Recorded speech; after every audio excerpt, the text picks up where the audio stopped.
At the end of the day, people just want to know that they're valued and that they're offering value.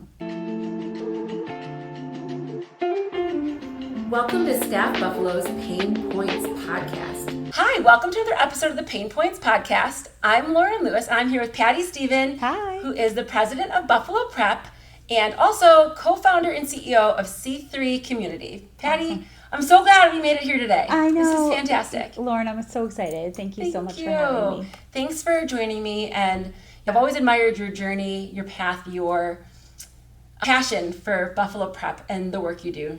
And now let's transition into C3 Community as well. So I'd love to have you start by telling me about your journey, starting as executive director of Buffalo Prep and up to president today. Sure. Wow. I'll try to be brief. It's a long journey, but it's been the journey of a lifetime. Yeah. My honor as your amazing board member.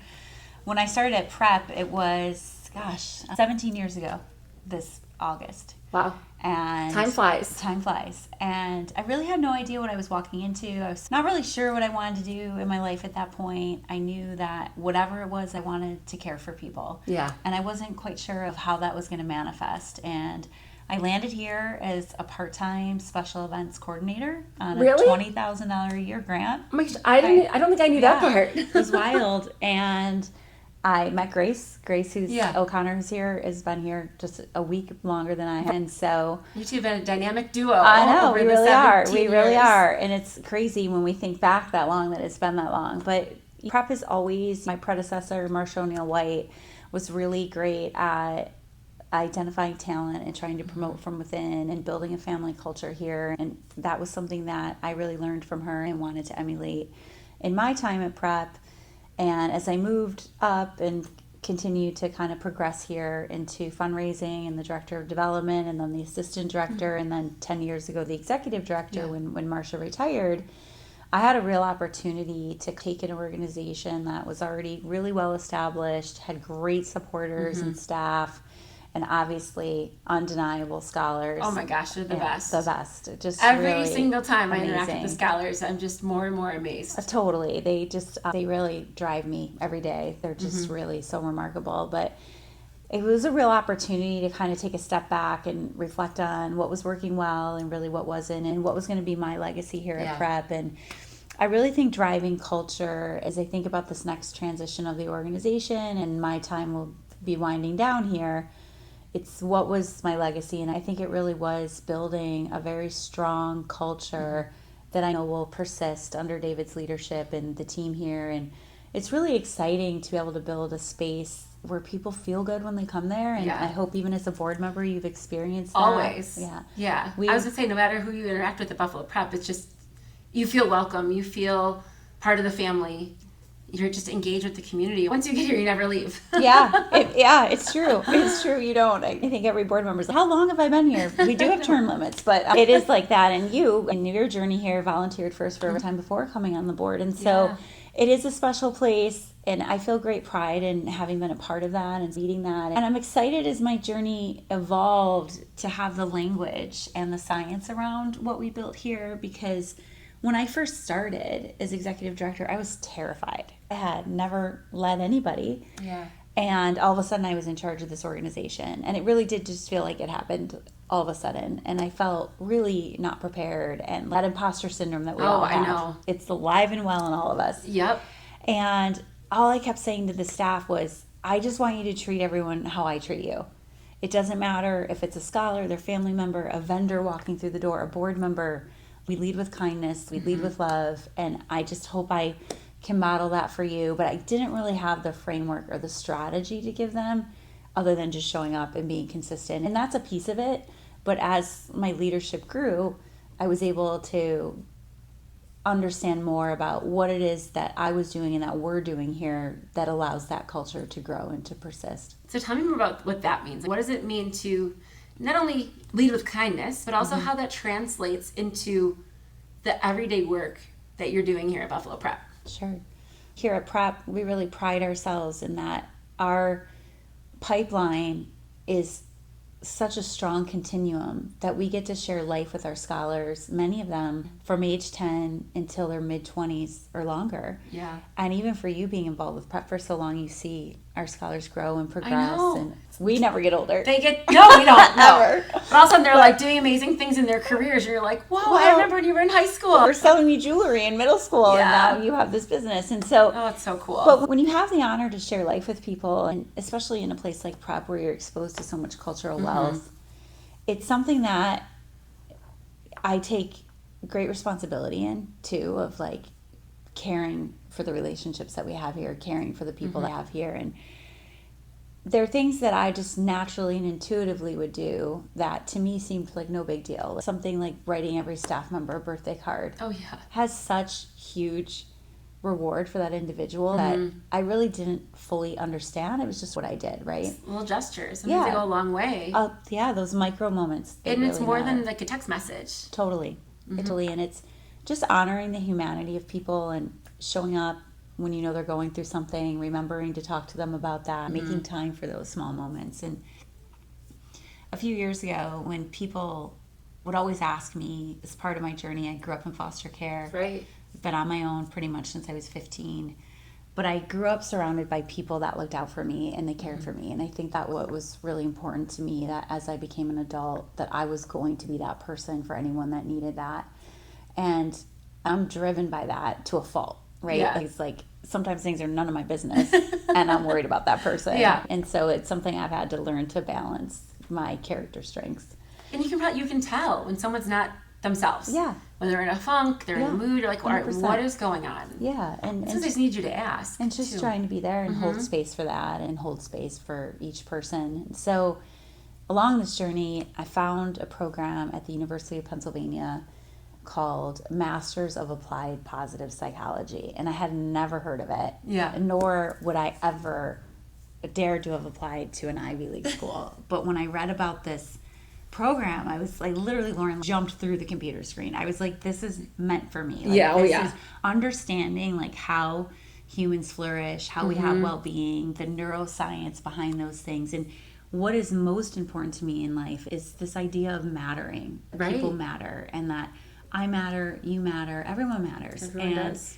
even that word, saying it, makes me so emotional. It brings me right back to being that little girl, just looking for that from people. Being able to honor that in this space here at Prep and in my future work is really exciting to me, because I really do think at the end of the day, that's what people are seeking. Yeah. They want to feel like they matter. Absolutely. And what they're doing matters. Yes. So, and it could be a variety of things, but 100%. What is their passion? Where Right. do they shine? Yeah. Where are they thriving? One of my favorite practitioners of positive psychology, Isaac Prelatensky, and his wife Aura, both just passed away at the beginning of this month in May, and they passed away 4 days apart, which is just a huge loss in the field of positive psychology and just in our world. They co-wrote a book, it's one of my favorites, called How People Matter. And they really talk about that at the end of the day, people just want to know that they're valued and that they're offering value. And when we think about that in our lives, it just shows up in everywhere, your personal life, your professional life, and it doesn't always have to be monumental. To your point, it's just what you're passionate about. What is important to you matters. Yeah. And I really tried to bring that back here as we were tending this culture here and building this garden together at Prep. I really put the ownership on everyone here, that we're all responsible for tending that garden. And that's some of Jane Dutton's work out of the University of Michigan. She really looks at it as like a garden, and high quality relationships and connections require both people to kind of pay into that. And so when I would used to say to the staff, I want you to treat people how I treat you, that's an important piece, but it's also them understanding their agency and their role in developing things and growing things. And so we built out a framework here, myself and my colleague, Marcus DeViso, and we call it Cared For, Capable, and Connected, the 3 C's. And through that, we've driven all of our professional development for our employees. We want everyone to show up feeling cared for, feeling like they're valued. We want everyone to feel capable and have autonomy in their jobs, feeling that value of what they're giving. And most importantly, we want them to feel connected, especially coming out of COVID, what we all went through. It's so important. It's so lost, important. like that connection has been so lost over the years. And I think it's time, like, we're bringing it back, but it's still a long way to go. Yeah. Because a lot of people who, especially younger students who grew up at a time where there was minimal connection because of COVID. They're learning online. They're just, you really didn't have places to go because of restrictions with COVID. And now it's, okay, how do we help them build those connections? Yeah, absolutely. We see it here all the time with our scholars and even with my own children. And I don't really think at any age where COVID landed and we are navigating, it stunted different areas of development for all of us. But when I think about our young students, exactly to your point, it's really that socialization and that connection. And when we know the science that we do now around people feeling isolated and lonely and just like the ramifications to your health, it's more important than ever for employers to be engaging their employees in their well-being. And for me, it's not really a perk, it's a necessity.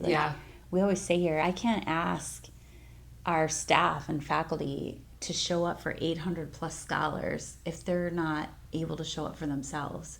And so we can't give what we don't have. And so understanding not only for ourselves what our boundaries are, what we need to be well, but working in an environment where we help curate that space and lean into each other and talk about those things. And I think in Gallup's most recent state of the global connection, they said about 20% of employees globally are not engaged at work. And when you think about that, how a disengaged employee, it increases your reduce of burnout, stress, anxiety, isolation.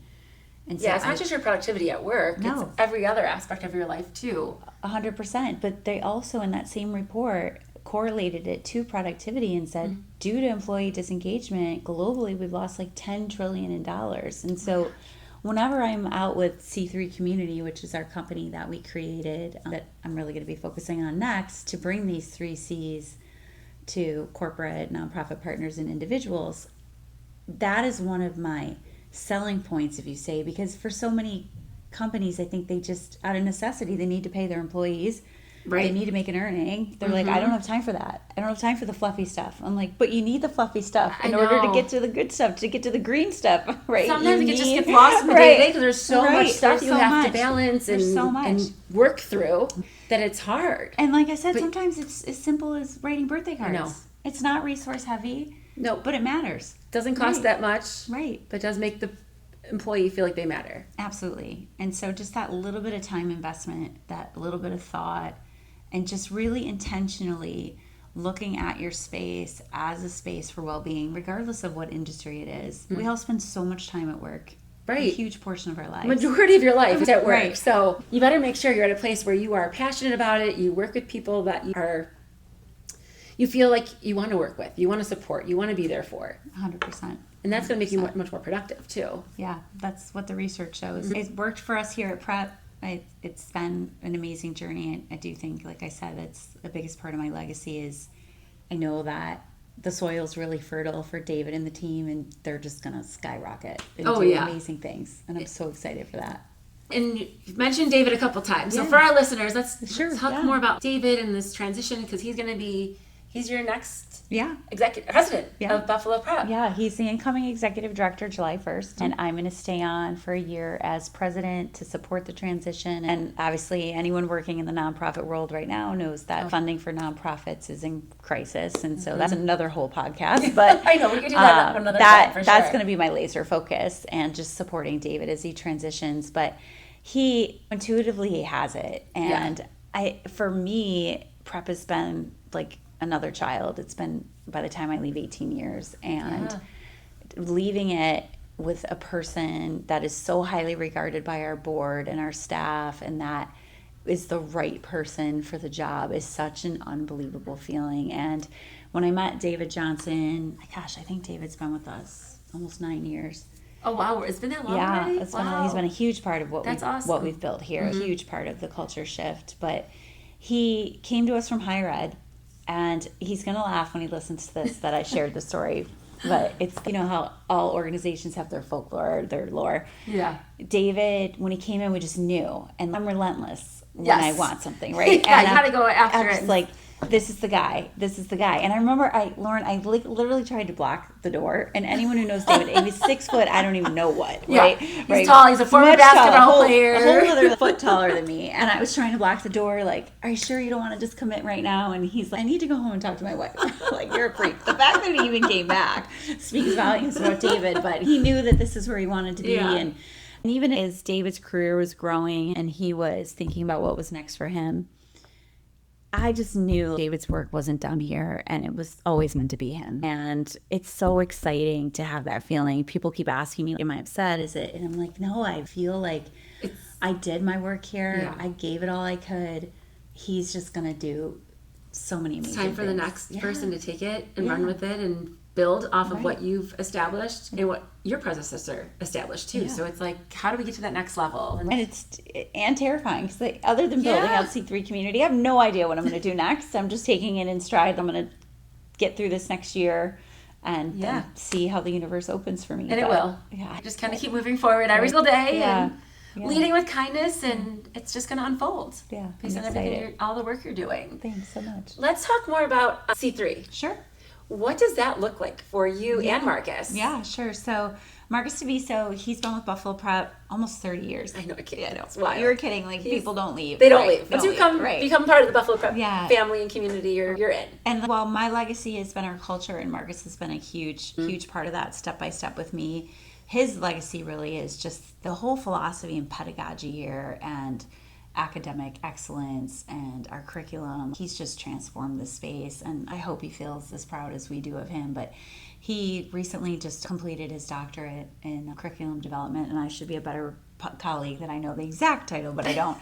But it was a long journey for him, and he really persevered through that while being a 30 plus year educator at another school, and then also here, and then stepping in with me when I took over, because I didn't have an education background. It was all fundraising, and I needed an educator. So he gave up a tenured position to come here full time. He's always been so committed to the prep mission.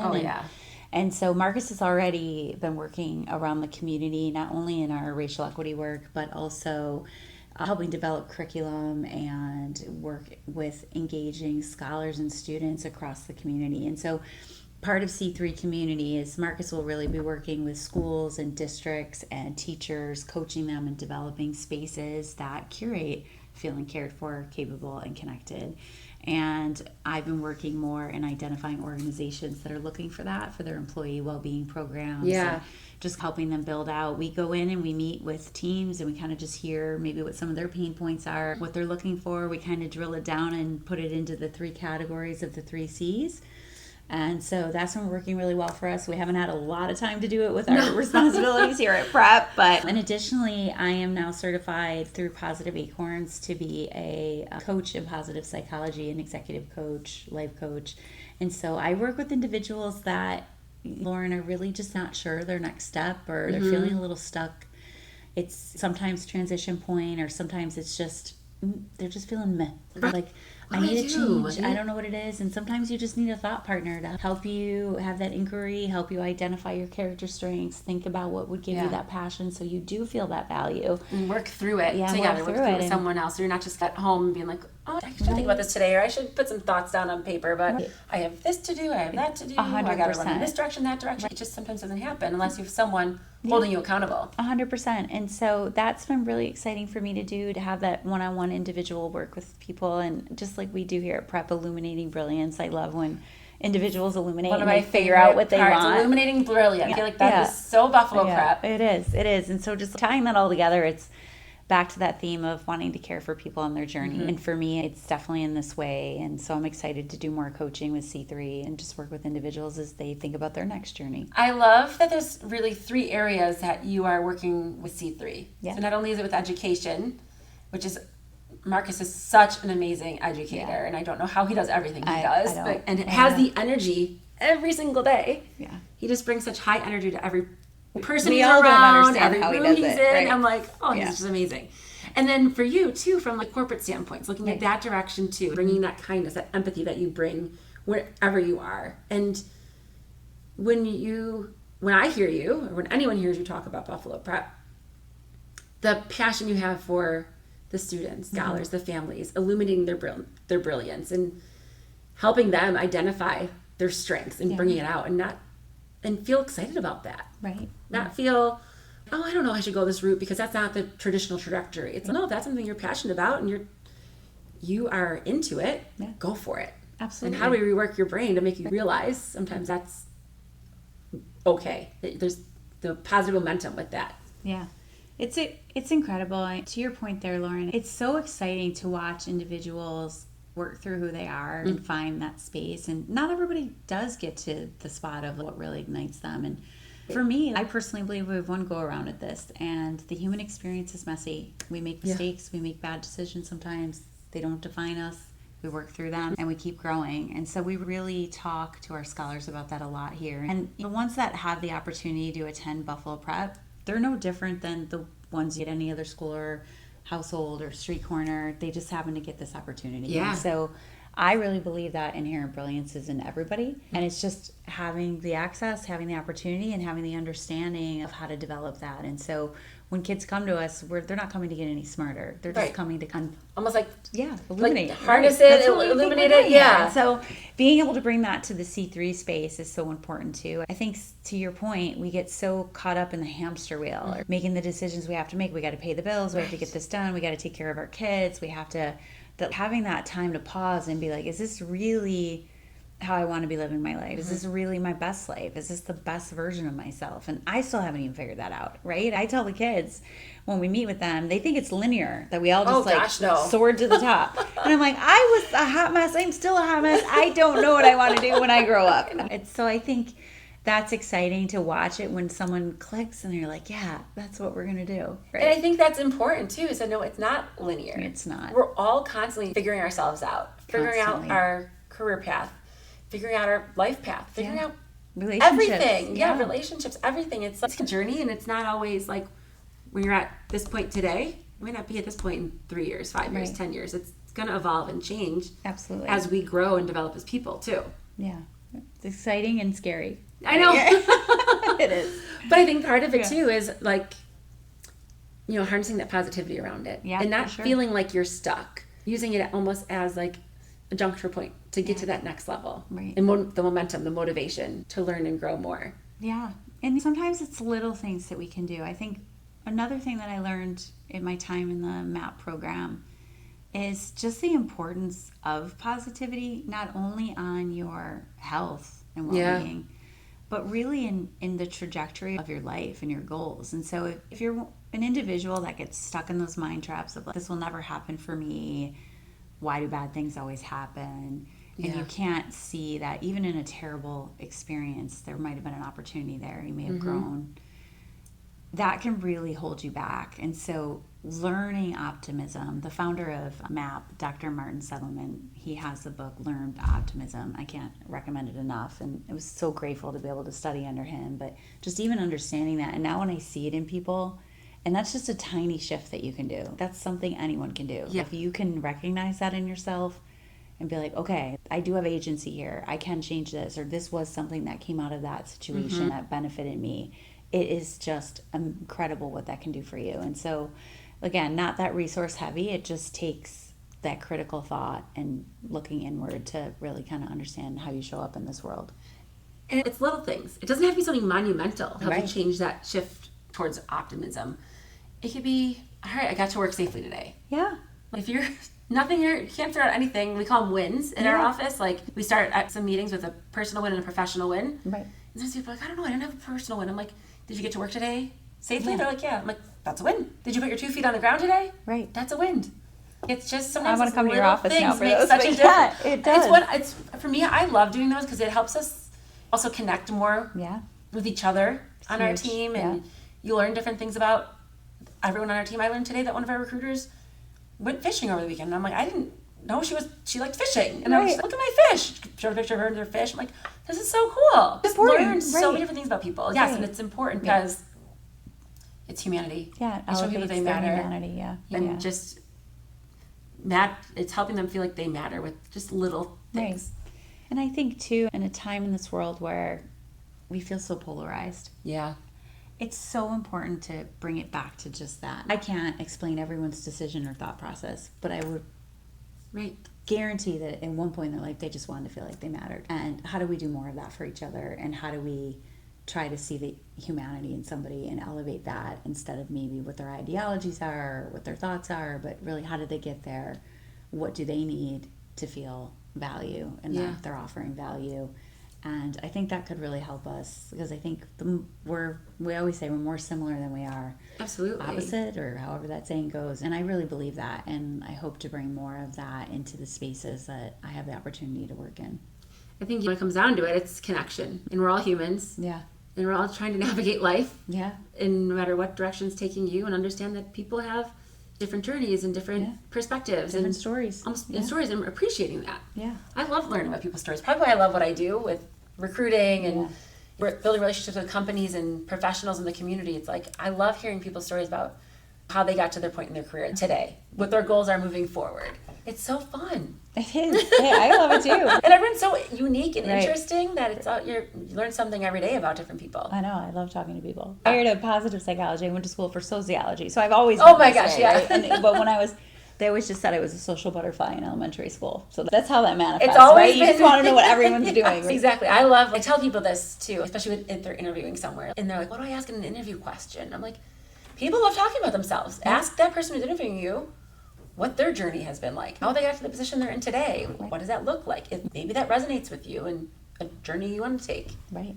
For Absolutely. your career. I love that. Yeah, I'm like, just go talk to people. Just ask questions. If you don't know what to say, just ask questions. Just start opening conversations that way. You never know where it's going to lead you. You never do. Like the fishing. Like fishing. Right. Yeah, it's just so many unique things. Like our consultant, Ilario, he was telling us today about how he was at the street fair in Malaga yesterday and bought all these cool things. I'm like, oh, I love this. This is so fun in different cultures because he's in Malaga, Spain. Yeah. So it's fun to learn about the different cultures in the world because it's such a huge world, but at the same time, it can be very small. Yes, it can feel that way, right? And you have to be intentional in how you move in spaces, and to your point, how you communicate. Yep. Yeah. And just being there, I think listening goes a long way too.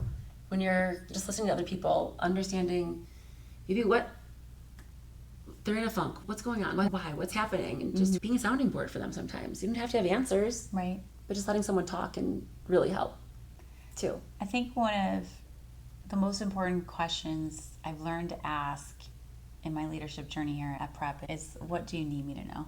And that really opens up our scholars. Because sometimes when you say, like, what's wrong? What's going on? All right, they're just like, they're teenagers. They're like, stop coming at me. Yeah. And when I can tell, I'm just like, what do you need me to know right now? And that really can help open people up sometimes. I love that. That's a great way to really help me. Yeah, that's a really great way to phrase a question like that. Yeah. What do you need me to know? Because then they feel comfortable, right? They don't tell you everything. What do you want me to know? What do you need me to know? And then what can I do for you? How can I help? Yeah.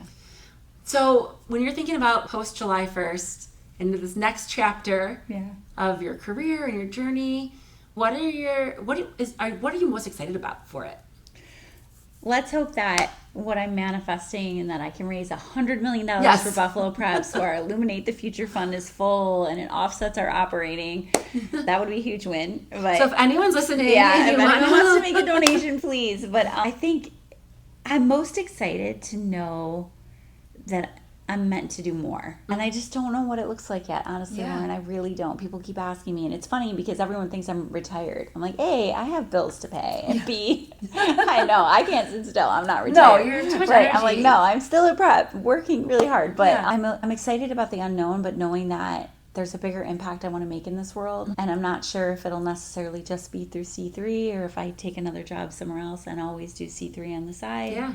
I haven't really gotten there yet, but I just have a feeling that it's time for me to move on, that Prep is in great hands, and that there's something else out there for me, and I'm just not sure what it is yet. And so that's, like I said earlier, both exciting and daunting, but I feel a little more sure of myself as a person, as a woman, as an individual in this work than I did when I started. And so when I started, I really was like, just do not burn the place down. And I kept waiting for the other shoe to drop. And if I get to July 1st and none of that happened, I'm going to be like, thank God.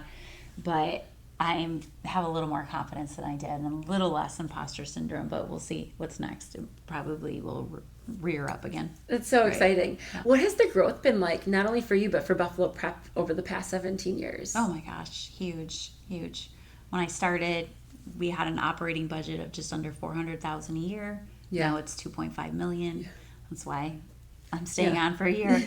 But it's also, we went from 3 programs to 7, serving 350 scholars a year to close to 800. Wow. And so I think also really finding our voice as an organization was a huge part of my time here as well, and in partnership with our amazing board of directors and staff, of really understanding our community and the historical challenges that create systemic barriers for scholars that we serve. Really, how do we show up as a champion of educational equity, have conversations around racial justice, that we try not to alienate individuals, but just really get people to see what we've learned here at Prep to be true around these systems. And so Prep, I think, has really grown up in that way of being really solid in who we are and unapologetic about that, and really just here for the scholars first and foremost, regardless of what they need. We're going to show up. And that's been amazing to watch that development too, and I'm really proud of that, and could not have done it without all of the people that are in this building and volunteer with us through our Prep Collective and board, because we all navigated that journey together. I think it's really special when you have an organization like Buffalo Prep that has such a unique community of supporters and staff that are really bonded in the mission. It's really powerful. Oh yeah, there's so much momentum behind that. Now, and you said Prep has grown from 3 programs to 7? Yes. Yeah. So when we first started, we had, that's obviously with our equity work too. So when I took over, we had middle school prep, high school prep, and college prep. So now we have Prep Scholars Academy, middle school prep, high school prep, college prep, alumni prep, our Ready program, and our Youth Equity Academy program. But we also have built the Community Wellness program, which is infused throughout all of our programming. And so really it's 8 programs. Now you can lump Ready and Yay together and make Community Wellness number 7, but it's a lot. It is a lot. But I think we just learned about really I learned more about the Community Wellness program at our last board meeting. Yeah. And I just think it's so important, because Buffalo Prep is not just about supporting the scholars academically, but it's supporting them as a whole person. 100%. And wellness is so important, whether it's mental wellness, physical wellness, academic wellness. It just, you need it all. Yeah. To move forward through this journey in life. And so I think it's amazing that Buffalo Prep is doing more to support the wellness initiatives as well. It's like we talked about even for our employees, right? As adults, we need it. We need that space for grace, that breathing room to navigate what's happening, what we bring to the table every day, what's happening in our lives has to be honored. And I think the intention of Prep has always been amazing and beautiful, the mission, when it was started 37 years ago. But you always, hindsight's 20/20. You look backwards and you're like, wow, we should have done it this way, or we could have done it that way, or we were really wrong in how we were showing up and honoring scholars' voices sometimes. We weren't really understanding their full experience. And so as we've continued to evolve, I think the organization has been really responsive, and my hope is that we're at a much more proactive than reactive space today. But where we are today is 100% driven by our alumni and our current scholars, and the truth to their lived experiences that thankfully they feel comfortable sharing, and we're open to receiving, and so are our partners, like our partner high schools. We're all striving to build spaces where our scholars feel honored and they can feel cared for, capable, and connected. And that's important. And we realized when we were unapologetically academic, which we still are, we weren't honoring the whole child and experience of what they needed to show up each day. And so being able to offer that now, I think it's the single most important thing we do here at Prep. I don't even think we need to give them academics. If we're helping them feel whole and healthy in who they are and honored and empowered, then I think we're doing our job. Absolutely. Yeah. And it's allowing them to feel safe and comfortable showing up. That's what we strive for. We don't get it right every day. And not every kid or employee feels that all the time, but I think they see that's the intention. The goal, right? Yeah, that's the intention. And sometimes what one person needs to feel cared for is not at all what the other person needs to feel cared for. So it's always a balancing act of that. Absolutely. But everyone's needs are different. Yeah, we try to build a space that's joyful and that people can really show up and feel hopefully brave enough to lean into what their truth is. And celebrated. Yeah, celebrated for I sure. know. Oh, we love celebrating at Buffalo Prep. Buffalo Prep loves parties. That's not going to end. Nope, no. And that leads to my next question. So after July 1st, where you're stepping more into the fundraising side of your role, What goals do you have for maybe fundraising differently? Yeah. Because we said earlier, nonprofits, it's crisis mode for raising funds, and organizations have to do things differently to try and navigate that. Yeah. So it's interesting you ask that question, because I've been spending a lot of time with my development team, so Grace and Ash Middleton, and then our development chair, Dina Benderson, and her husband, Todd, who are chairing our Illuminate the Future Fund. I joke that I want, and if she listens to this, she's going to be like, I thought your goal was 50 million, now it's 100. Why not? We're going to keep going higher. 50 million would offset the operating budget, but why not go for 100? But in reality, we're just trying to build the Illuminate Fund as much as we can with a really concentrated effort over the next few years. We are so grateful for the support we've already gotten, and we have just over $4 million in our investment account at the Community Foundation. We also are looking at how are there ways that without impeding on our core mission, we can generate some revenue as an organization. So we're thinking about some programming that could be offered to the greater community and maybe have some earned revenue. We also are thinking of partnerships very differently with companies, especially as students and scholars are really savvy and they're looking for opportunities that might not necessarily be college anymore. And so in our workforce development work, how are we building deeper partnerships within the community to understand what our corporate partners need and are looking for, and really just this idea of connection, of getting myself out there with more and more people across Western New York that really have not been exposed to prep yet, building those relationships. I think I always say, and I stole this from my friend Randallin, but she said one time her institution did not hire her for her Excel skills, and I was like, that is 100% me. They did not hire me. They hired more off her Excel skills, not me. And so it's my, I think, communication, connection skills, and so really trying to identify as many new partners as I can to sort of start to build that deeper foundation and wider foundation for David and the team as he fully steps into his new role. And kind of starting his to leave his legacy on Buffalo Prep and getting to the next level as well. So Patti, as you were saying, connecting with the community, connecting with companies in the community, and allowing them to understand what Buffalo Prep is, what we're doing, how we support scholars, and how we're supporting scholars moving forward. Because like you said, it might not be college. So what do companies need? How are companies able to find out more about Buffalo Prep and the work that is taking place here? So we already have really dynamic committees like our Prep Collective, which is a junior board and engages, I think, 30 plus individuals across Western New York, including our alumni that are ambassadors, our board and business council. But I started to think about just prep, especially as we've broadened our mission now to support any scholar that is barriers to a quality education. And so we look at the social determinants of health, and I try to identify what are some barriers that maybe you and I wouldn't have had in our education earlier and can help with our work here at Buffalo Prep. But in doing that, I think a common misconception people have is that we just support kids in the city of Buffalo, but students actually come to us from more than 70 different elementary schools and 35 different zip codes. Wow. And so how are we meaningfully engaging other communities like West Seneca, Orchard Park, Clarence, Hamburg, to understand what prep is and what we're trying to do? And so, I love alliteration. It's in all our parties, like Party for Prep and that, and our Prep in Actions, where people can come here and see kids and at their classroom doing the work, see that commitment. We want to do prep pop-ups around Western New York. I love a prep pop-up. A prep pop-up. And so more to come, but we're starting to flesh this out, like what could this look like? How do we rely on the Prep Collective and our board to get us into different communities, to bring people to these smaller events that really give them that taste of prep, so then we kind of hook them and can get them here to our location at UB. But so that's one idea. That's that really we're thinking cool. about, I love that. And just really trying to broaden our reach across Western New York for people just to see in a community. Every child is all of our children, right? And we want to see them succeed. Absolutely. They're our future. Absolutely. And so some kids need something different than some other kids, and so we just want to try to give more people the opportunity to be a part of the prep family.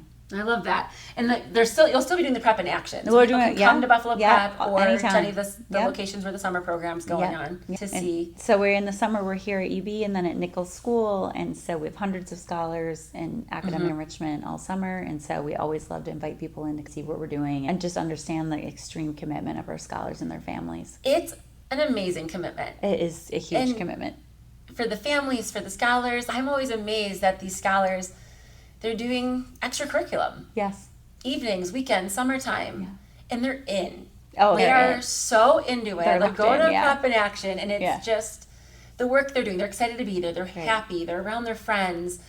The teachers are just so engaging. Yes. And it's not like you're going to look at a boring class when they're doing boring work. Right. That's what I remember my education growing up. They're always doing fun things, and it's unique ways to learn to make it engaging. And I've had the pleasure of sitting in on different presentations that the scholars have done, and it's usually at the end of their session, and the work is amazing. Thank you for doing that. It is. They're so impressive, and I'm always like, they get up on stage and do these amazing presentations. I'm like, 6th, 7th, 8th grade. I'm like, I would have been so nervous to do that back then. Absolutely. I feel the same way. Yeah. Like I said earlier, they amaze me. And so, when they start with us the summer after 5th, they come to prep every summer, 5th, 6th, 7th, 8th. They come on Saturdays during the school year. They come 2 to 3 nights a week during 8th grade. It's an incredible commitment on top of their regular schooling and their homework and projects. But we would be so upset if our scholars ever said this is just like school. Marcus would die. I know. Designed it so that with the experiential learning, project-based learning, a culturally relevant curriculum, all of the work that we've done and our teachers are so invested in is so that it has that feeling. I'm so glad you had that feeling because we want learning to be joyful. Exactly. And we may have a parent or a guardian that fully understands that by getting their child to Buffalo Prep, it's opening doors, it's opening opportunities, it's opening access. But for the most part, the kids are, why do I have to go to this other school place? And then they get here and they love being challenged. They love their peers. They love the community. They love their home here. And they all, when you talk to them, say it's like a family. Yeah. And I'm really grateful they have that. We had a beautiful young student the other day, Bella. She was actually being interviewed by Melissa Holmes for something she's doing with Channel 2. And she said, how do you feel about your own success and the year Brilliance that's been illuminated? And so this is a young lady that's been with us since she was 10. She's just about to graduate the high school prep program, our most rigorous one, and head off to high school. And she said, it's not really about just my brilliance, it's our collective brilliance. I'm with my peers and we have championed each other every step of the way. And I think we're amazing and we're going to change the world. And we did it together and we don't let anyone fall off. We pull them back in. And I was like, oh my gosh, in tears. This is what we want. And absolutely. It's amazing, the commitment. And our family members are just, we always say, our secret sauce. They are just so dedicated to their children's education and their academic ambition. And our teachers, teachers come from the public, private, charter schools. They teach all day, and then they come to prep all night and on Saturdays. They are making the commitment, too. And when I've had to fill in, a teacher needed a day off or something, I am exhausted. And I'm like, how do they do this? And teenagers are terrifying. And I'm like, this is amazing. If they're not your own, they're terrifying. Yeah. I'm like, I don't know how our teachers, shout out to teachers everywhere. I couldn't do it. I could not be a teacher. Yeah. And the most special job. It's an amazing job. You get to build these amazing connections to empower young students, young adults, to be the best versions of themselves. Yeah. It's amazing. But yeah, it's an amazing journey that these scholars are on. Yeah. And like I said, someone like Bella, who's like, we are here, we are supporting each other. They do. Yeah. You see it. If you come and see Buffalo Prep or attend a Prep in Action or a pop up somewhere, you're going to see it, you're going to feel it, and you're going to be hooked. Yeah, we can't wait. Yeah. So Patti, if someone's interested in learning more about Buffalo Prep, connecting with you, or C3 Community, how do they get in touch? Sure. I'm on LinkedIn, but you can also go to either website, buffaloprep.com or c3community.com, and reach out that way. We'd love to have you visit. I'd love to talk to you about both programs. It's incredible, and just further illuminate what's happening in this amazing community. Yeah. I always say, whenever I'm here, whenever I see the scholars, I'm just that much more amazed. And recently we had Celebration, which celebrated the scholars that were graduating from high school, and I'm always just leave there so energized and hopeful. I know. For the next generation. It's amazing. They're going to do amazing things. And so I highly recommend, if you are interested in finding out more about Buffalo Prep, coming and seeing Buffalo Prep in action, please connect with Patti and come to Buffalo Prep, or connect with me too, and I'll be happy to make the introduction. Yeah, it's awesome. Well, Patti, thank you so much. It's been great. Yeah. Thanks for all the work you're doing, and I'm excited to see what your next journey leads to. Thank you. Thanks for all your support. Absolutely. I appreciate you. And thank you for listening to another episode of the Pain Points Podcast. Bye. Thanks for tuning in to today's episode of the Pain Points Podcast. If you enjoyed what you heard, Be sure to follow us so you never miss out on future episodes.